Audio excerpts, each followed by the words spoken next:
Presented by Brad Pitt in federal court on the 18th day of Sean Diddy Combs' trial, the news shared today might leave you shocked, confused, or even doubting its truth. What proof did Brad Pitt present that caused a stir in the courtroom, making Diddy react angrily towards his own lawyer, while Leonardo DiCaprio's situation stays unclear and troubling? This wasn't a glamorous Hollywood event. Instead, Brad Pitt walked into a high-security federal courtroom, a big contrast to his usual red carpet appearances, attracting the full attention of a media frenzy outside. No bodyguards were with him, and no group followed, just a determined expression and hands tightly holding a strong metal box, a heavy vault believed to hold secrets strong enough to take down the secretive criminal world that Sean Diddy Combs has quietly built over 30 years. "I didn't come here to make deals," Pitt said calmly but firmly before the court. "I'm here to destroy his twisted empire and save my friend before it's too late." What could be inside that suitcase? Was it a frightening audio recording from the basement where Leonardo DiCaprio is said to be held captive? A troubling video showing a wild party among the wealthy? Or maybe a list of names, victims too scared and powerless to speak out? To the public, Leonardo DiCaprio is a star, one of the most loved actors of his time. But his mysterious disappearance over a month ago has thrown Diddy into his worst nightmare. What he never expected was that the person brave enough to reveal him wasn't a detective, a reporter, or a whistleblower, but Brad Pitt himself. Leo's old friend, once a Hollywood giant alongside him, somehow changed from a simple observer into the only person bold, or reckless, enough to open Pandora's box. This trial is no longer just a legal fight, it has become a fierce showdown between good and evil, between those who protect secrets and the one daring to bring forth the truth. Welcome to the most dangerous trial in Hollywood history. And it all starts with that suitcase. Standing just outside the courthouse, the atmosphere was charged with tension as chaos took over. Brad Pitt walked out less than 10 minutes ago, silent, but with a look showing strong determination. The steel suitcase was carefully handed over to security staff. According to insider sources, it may hold the key to taking down Diddy. Eyewitnesses at the trial said that when Diddy saw the suitcase and realized what was inside, he lost all control. He reportedly yelled not just at the prosecutors but also at his own legal team, a man driven to hopelessness. This isn't just a courtroom drama, it has turned into a hidden battlefield for the elite, a war fought in the dark. Early this morning, the New York courtroom was thick with heavy tension. The trial of Sean Diddy Combs, charged with serious crimes including human trafficking, extortion, and sexual abuse, had reached its fourth tough week. Witness after witness, from former assistants to once close friends, had painted a chilling picture of a criminal empire hidden behind fame, glamour, and influence. But even the most experienced reporters following the case could never have predicted the crucial moment that happened today. The courtroom doors swung open, and Brad Pitt, his face marked with serious determination, walked in. The crowd fell silent. Shocked stares focused on him as he took the witness stand. This wasn't the first time Brad Pitt's name had come up in the trial. Diddy's former assistant Mia had earlier testified she saw Diddy attack Cassie Ventura at the 2012 Cannes premiere of Pitt's film Killing Them Softly. But until now, Brad Pitt was just a name mentioned briefly. Today, he was here to testify. "I'm not here for myself," Brad declared, his voice low but filled with conviction. "I'm here for my friend Leonardo DiCaprio, who disappeared under unclear circumstances over a month ago. I'm here to reveal the truth about Sean Combs and protect the innocent lives he's harmed. I won't stop until justice is served and Leo is brought back safely." Murmurs of disbelief spread through the courtroom. Leonardo DiCaprio, one of the most famous actors in the world, missing, and Diddy already stuck in a web of serious accusations connected to his disappearance. Questions buzzed in everyone's minds. But Brad Pitt, with a steady, unwavering look, began to tell a story that filled the room with dread.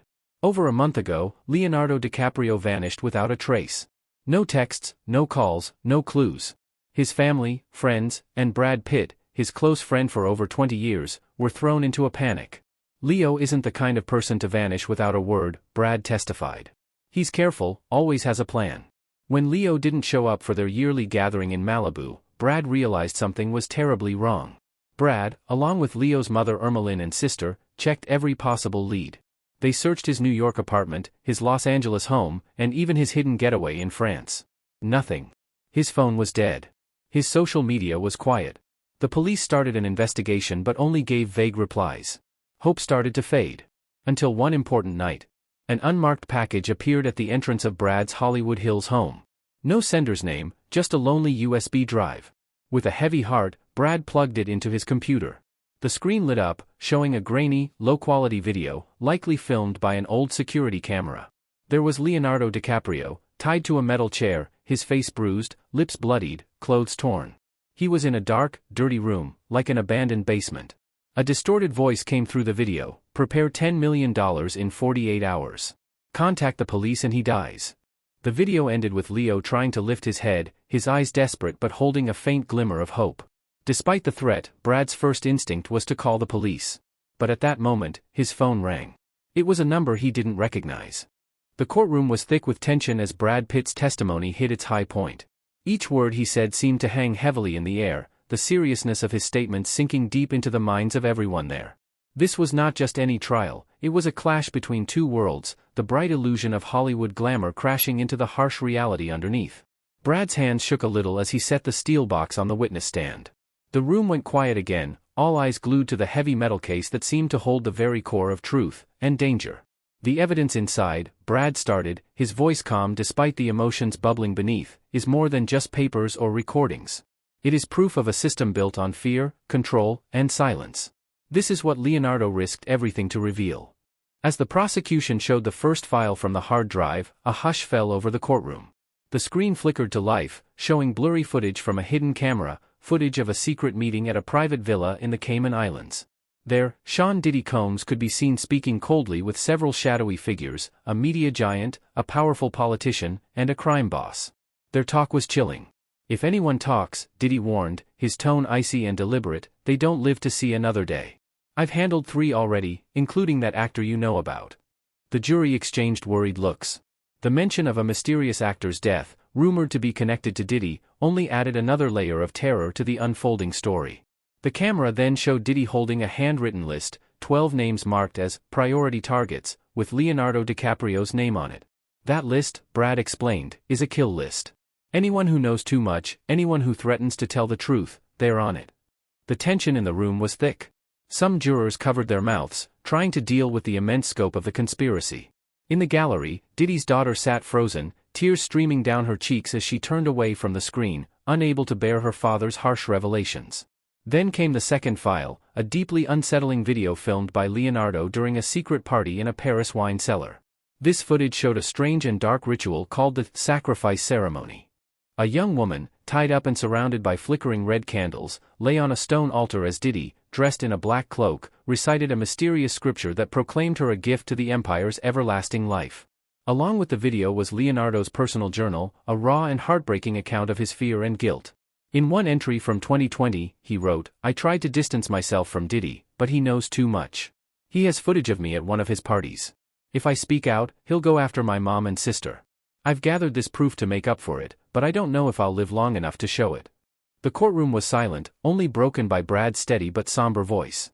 "This was Leo's way of fighting back," Brad said. "Even though he lived in fear, he collected the evidence to bring this empire down." The third file was the most damaging, a large document titled Project Babylon. It explained a worldwide human trafficking operation run by Diddy and his close associates since 2005. The papers revealed fake contracts that lured young women from weak areas like Eastern Europe, Africa, and South America, promising fame and wealth, only to trap them in a nightmare of abuse and exploitation.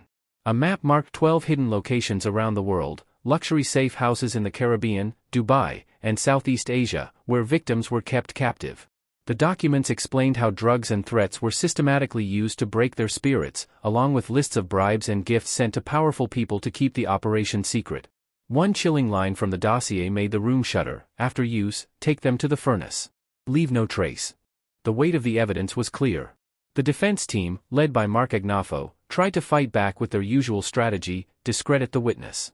Agnafo stood up, his voice full of sarcasm. "Mr. Pitt is an actor," he said with a mocking smile. "A master of disguise. How do we know this isn't all a carefully written act meant to ruin my client's name?" Agnafo questioned Brad's reasons, implying that the evidence was made up and pointing out the delay in contacting law enforcement.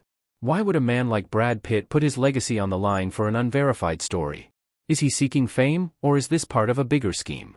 For a moment, the jury looked swayed, doubt creeping in like a shadow. But the prosecution was prepared. Marin Comey, the lead prosecutor, showed the results of independent forensic tests that confirmed the videos, audio, and documents were real. The evidence was undeniable. As the trial continued, the psychological stress on Sean Diddy Combs became clear. Though he kept his cold demeanor, brief flashes of panic betrayed him. When a recording of a private talk with his mother played, the courtroom saw his clenched fists and whispered words to his attorney, a man struggling to maintain a crumbling empire. Brad Pitt's testimony was not just a legal argument, it was a moral statement. Despite being a Hollywood star, he chose to stand against the darkness that had seeped into the very core of the industry. "This isn't just about Diddy or Leo," Brad said in a final, passionate appeal to the judge. "It's about all of us. The line between influence and abuse is narrow, and too often, those with power go over it unchecked. We've all been part of it, celebrating stars without knowing what hides behind the curtain."